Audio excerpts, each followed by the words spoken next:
Hi guys, today I will show you how to make a Game Pass on Roblox. First you need a browser. I'll use Chrome. First you need to type in roblox.com.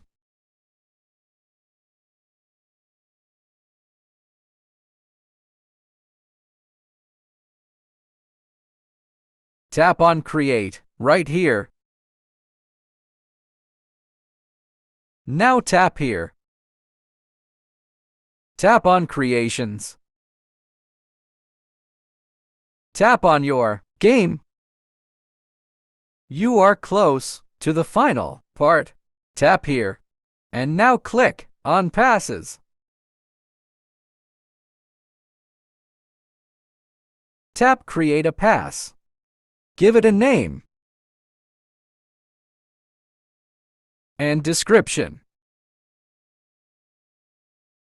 You can also select a picture for it, but I'll just press Create Pass.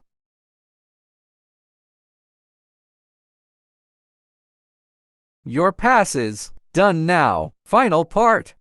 Let's set it on sale now. Click here.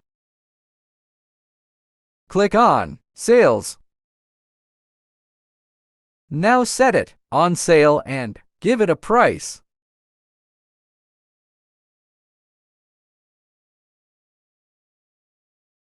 Save changes. Your pass is done. Thanks for watching.